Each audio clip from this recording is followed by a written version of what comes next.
Hello and thank you for joining us. How have you been? You are listening to My Surrogacy Journey, the podcast season 3. I'm Wes and we're talking everything about surrogacy in the USA. I'm Michael, a dad to 2 through UK surrogacy and an ambassador and fertility advocate. We have a fabulous sponsor for season 3 podcast. It's Manchester Fertility. They were founded in 1985 and have an exceptional team of fertility doctors, nurses, embryologists and patient support staff. Manchester Fertility remains one of the leading fertility clinics in the country to date, delivering more than 8,000 babies, which is an amazing amount. Imagine working and helping create 8,000 babies. For intended parents seeking surrogacy support, Manchester Fertility is My Surrogacy Journey's Northern and Midlands Centre of Excellence. We really love working with Manchester Fertility and the team, offering surrogacy advice and fertility treatment options for gay, bi, queer and trans men and heterosexual singles and couples, helping them to navigate their way through their surrogacy journey. So welcome back to part 2. We are joined by Brian Klein, Shelly Marsh and Jessica Williams from Family Source. Let's continue where we left off. What a great part 1 it was. And if you're considering surrogacy in the United States, this is the podcast to listen to. So let's talk about a really important one. And I'm glad, Brian, we've got you here. So what should you consider when choosing an attorney? Now, obviously, you should always consider choosing Brian. Right, obviously. But as a general rule, give us some advice on, how people should choose their attorney and what things they should consider. Yeah, well, I actually think it'll be interesting because I think all 3 of us are going to have a different perspective on this because each of us deals with lawyers in our own way. But from my perspective, when you're choosing a lawyer, obviously the first thing you're looking at is experience. You want to have somebody that has some experience handling surrogacy. Probably is something that they focus on either exclusively or a majority of their work, because the nature of what happens when the lawyers get involved is this process is a lot of hurry up and wait. And so by the time you reach the lawyers, we are the very last step. Mm-hmm. And you want us to move efficiently. So a lot of us lawyers that practice in this field are always ready to draft your agreements, always ready to get your court orders and do so in a timely manner so that we don't become the reason that this process takes longer than it should. So that's one, I think, major focus is that law firm has a lot of experience and they are staffed in such a way that you are not going to experience massive delays in hiring that particular lawyer.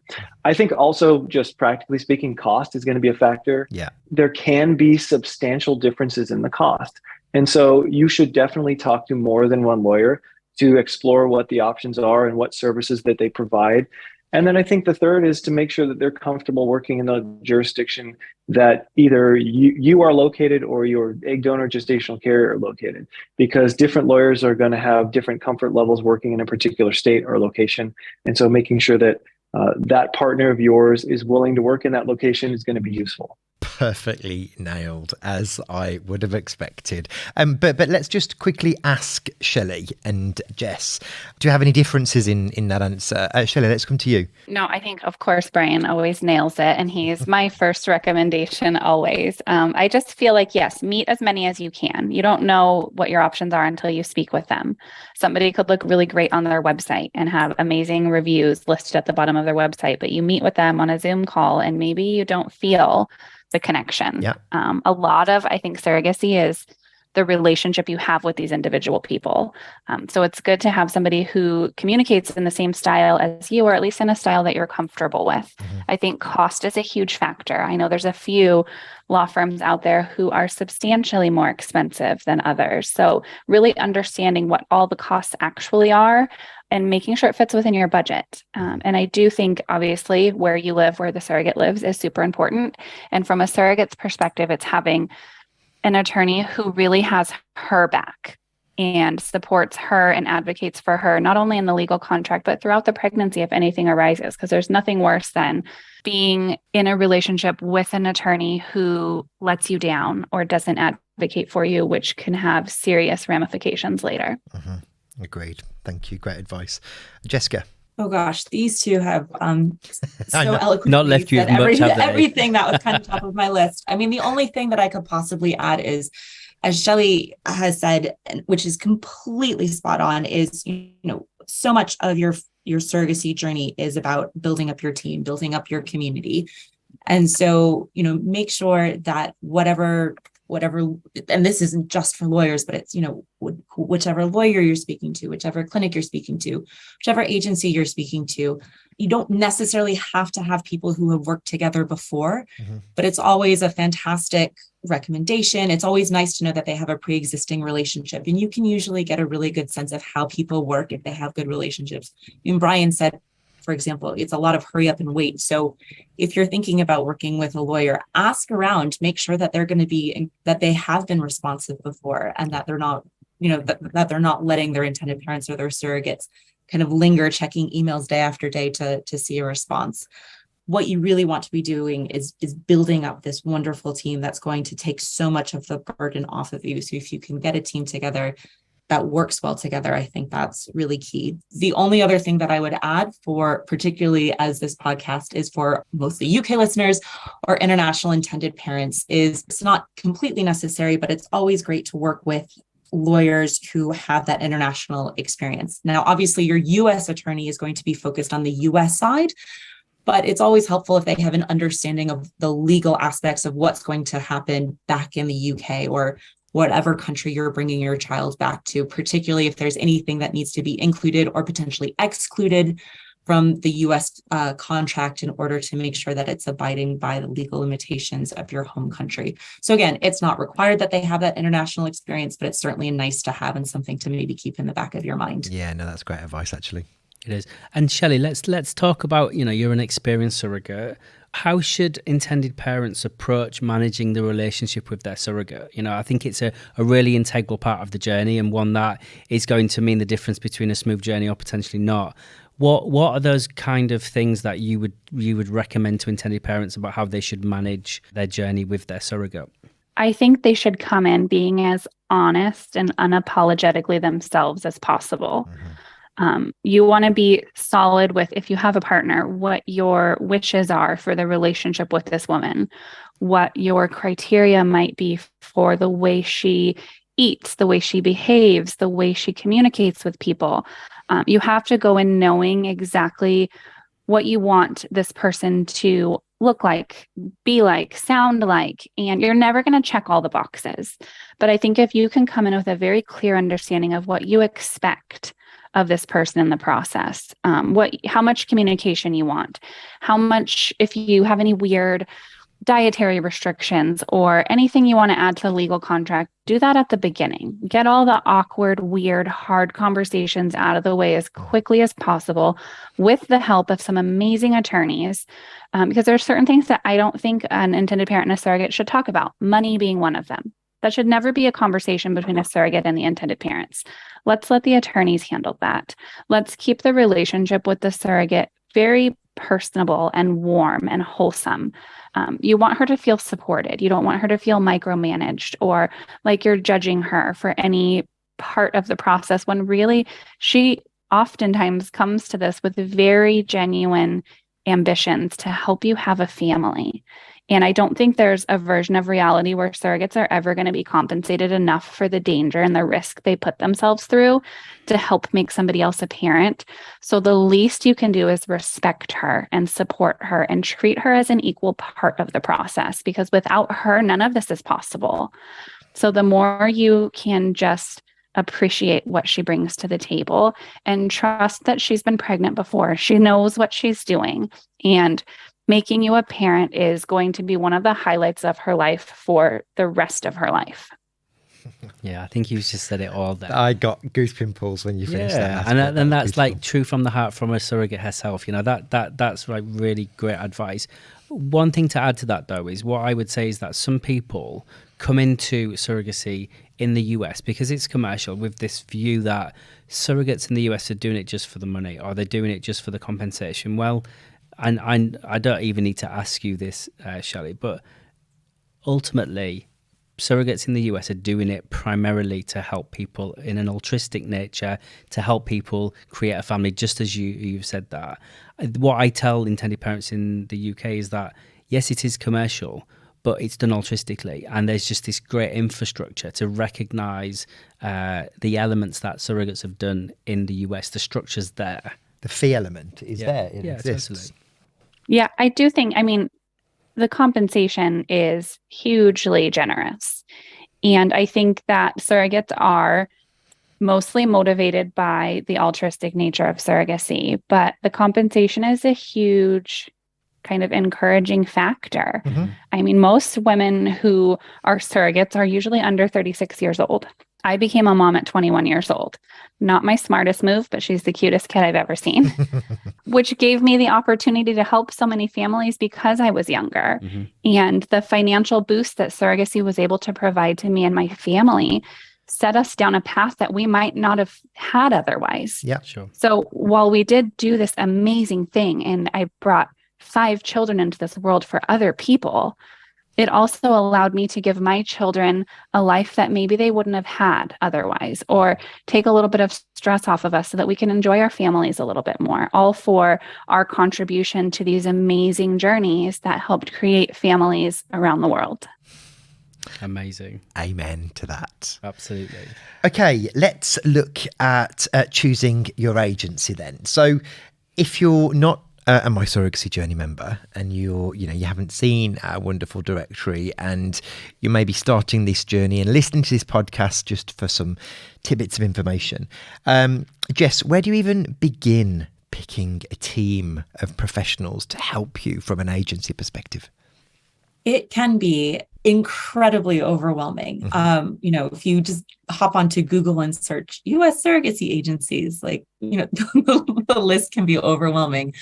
So starting with a place like My Surrogacy Journey, who has those relationships, has kind of those vetted people who know what they're doing is a great start. But if you are not a My Surrogacy Journey member, just start reading. There's a lot of information out there on different agencies, who's connected to who, reviews. Start contacting them.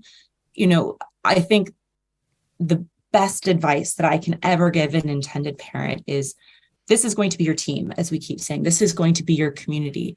So make sure you are working with somebody who you like. Your agency is going to be a part of your life for, even in the best case scenario, 18 months, probably 2 years. So reach out to, I wouldn't necessarily say reach out to like 30, because then you're just going to get incredibly overwhelmed, but reach out to the ones that have really good reviews. Look at social media, look at what people are saying, and then talk to people. Unless you are working with somebody like you guys with My Surrogacy Journey, I would never recommend you only go with the first agency or the first clinic or the first lawyer that you speak with, because you want to be able to feel confident that they're people that you like, they're people that you trust and respect, and are going to be responsive and are the best fit for you. And while, for me, I speak to a lot of incredible people and I would love to help each and every one, but I know that Family Source Consultants is maybe not the best fit for every intended parent, depending on their expectations and what they're anticipating from a journey. So all I can say is do your research, get recommendations, and speak to other people in your team. If you already have a clinic, talk to your clinic about who they've worked with and who they would recommend. If you have friends, family, people that you follow on Instagram, reach out to them to get recommendations. There's so many different points of view and perspectives out there that can help narrow your focus. Perfect. Yeah, great advice. It is.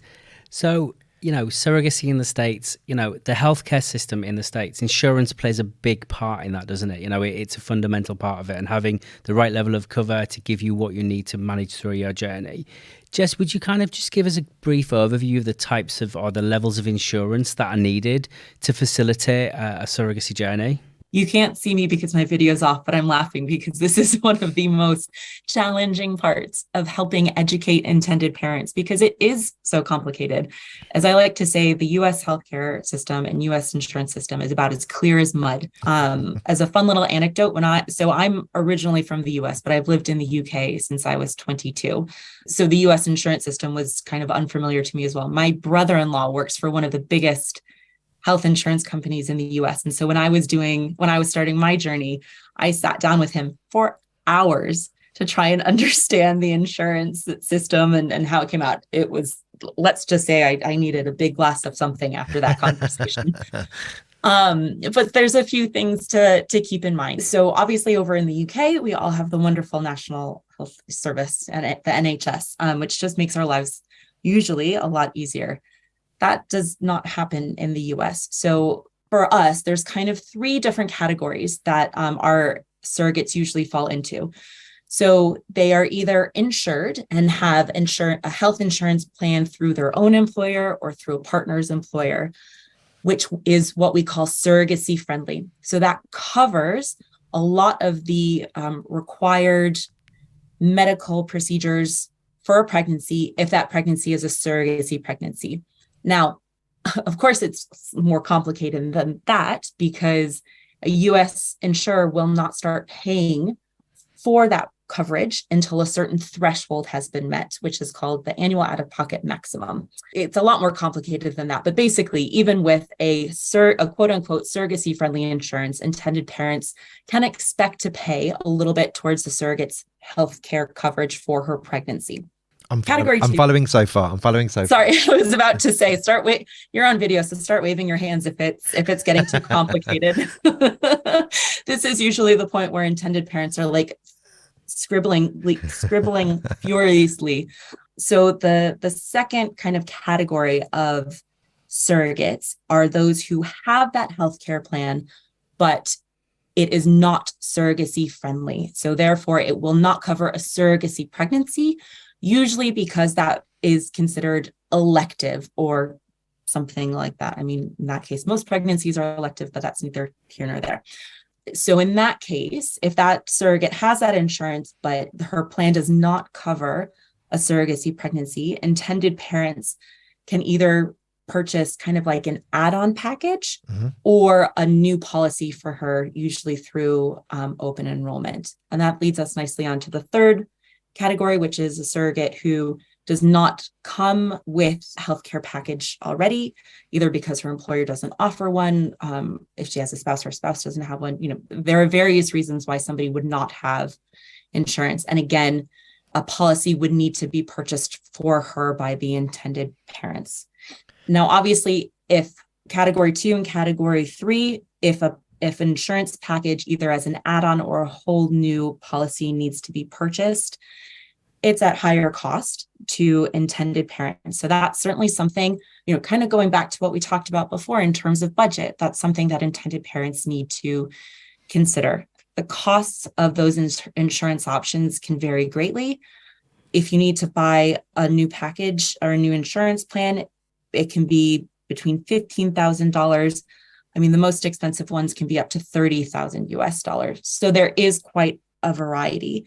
And that's just something as intended parents are beginning their journey and looking at their budget, something that they need to consider, because obviously that's a really important matching criteria. And that's one of the things that a good agency should be checking with you on, because that's going to be, you know, that's not a small portion of your budget. That can be a pretty significant impact. So we want to make sure we're matching you with the right surrogate. So I hope that explanation made sense as much as it can in a short period of time. It did. And then, so from another insurance point of view, I believe we've got newborn insurance as well, which we also need to consider in the general insurance kind of So sphere. there's insurance of pregnancy and then insurance of babies and that process, correct? Exactly. Now, insurance for your surrogate, the maternal health insurance, should be, for any good agency, absolutely required. You want your surrogate to be protected. You don't want to be out of pocket. She doesn't want, you know, any complications like that. Newborn insurance, depending on your agency, is not required, but it is certainly something that I would 100% always recommend. There are different options available depending on what you, as the intended parents, are looking to insure yourselves and your baby against. But basically, as soon as your baby is born, even if your surrogate has your surrogate will have healthcare, but regardless of where that healthcare comes from, as soon as your baby is born, they are not and should not be covered by your surrogate.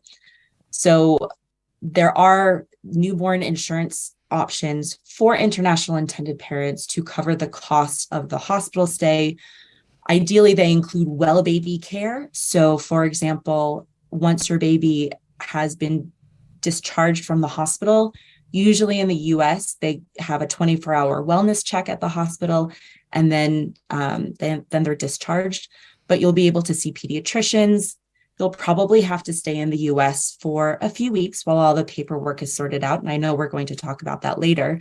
But while that's happening, you'd want your baby to have insurance just in case they were to fall ill. They would need, some additional care while you're there. So it's a great idea to have newborn insurance. In terms of cost, at the moment, there's a few different providers. So the lowest cost is usually about $7,000 for a package. But again, it can always go up. And I think those types of numbers, again, are what we're certainly hearing from speaking to some of those brokers that we all know and speak to and help intended parents. I know newborn insurance has been problematic in the past in terms of some of those premiums can be astronomical, particularly for multiples, which I know has been a challenge for intended parents in recent years. Absolutely. And certainly if you are considering multiples, just be aware that the options are fewer in terms of the providers who have insurance options for multiples. The costs are significantly more, so for one provider, for example, if you're looking at newborn insurance for multiples, you could be looking at $30,000 upwards. However, what I also caution intended parents who are trying to consider whether or not newborn insurance is worth purchasing is that if one baby has to spend one single night in the NICU in an American hospital, that one night alone could be more than $30,000 US. Jeez. So yes, the cost of insurance is high, but the cost of potentially not insuring your baby is even higher. Yeah. So it is something I would absolutely recommend budgeting for. We absolutely agree with you. It's one of those situations you absolutely don't want to be in, and being prepared by having the relevant level of cover is absolutely essential. Absolutely key. So let's fast forward. Everything's gone smoothly. Your baby has been born and it's recognized in the state, and you're preparing to travel home. Brian, how should intended parents, and I know that you're not an expert in UK legals, but what should intended parents do from a preparation point of view to start thinking about returning back to their destination and starting to think about legal status in their home country? I think all of the questions that relate to what the process looks like back at home hopefully have been planned for and addressed from the beginning, because it will always be my advice that you talk to your attorney very early on in your home country so that you know what to expect, and to ensure that when you arrive back home, you're not going to run into any unexpected issues as it relates to registering the baby. But usually what's going to happen, no matter where you're from, is we're first going to get you your court order. So that's either going to be the pre-birth order or the post-birth order, or some combination of both, depending on the state. Then you're going to use that birth order to get your birth certificate. Once you have your birth certificate, you're going to apply for the passport. And once you have your passport, you can travel home. And depending on your home country, you might be able to go to your home consulate and get permission to travel with the child through that means, or you may begin to register the baby in the United States at your home consulate, or you just travel back home on the U.S. passport and take care of the registration back home. This is where, though, the U.S. lawyer's handoff is complete. Once you've exited the country, you're going to be working with your migration attorney or your attorney back in your home country to finalize the process of establishing your parental rights if that's necessary. That's right, Brian. And like you say, we would advocate for having independent legal advice prior to you starting your journey, so you understand all of your immigration status as well as your legal process for returns. And what is also worth pointing out is we have a specific episode dedicated to that legal return process, the parental border, and the immigration elements. So it's too much to get into this episode, so we did there's one a whole specifically other episode for that. Yeah, so check that one out as well. This has been a mammoth of a two-parter. So I think, unless, Wes, there's anything else that you wanted to cover, we have ticked everything off that checklist of what you need to consider as an intended parent embarking on surrogacy in the USA. It is. And remember, to the listener, like this is kind of a real snapshot of some of the real crucial bits. This is not by any means a definitive answer to all of your questions. There's lots more information that you need to take on. We've given you just a flavour. Thank you to all of you out there, Brian, Shelley, Jess, for being so patient on this. It has been a mammoth episode, but there is so much to take in on particularly, a US journey. This has been really valuable. It's been really valuable. So thank you for your patience. Thank you for getting up early. It's we do it's much appreciate appreciated. it. Take care and have a wonderful rest of your week. And thanks for joining us on My Surrogacy Journey, the podcast. Thank you.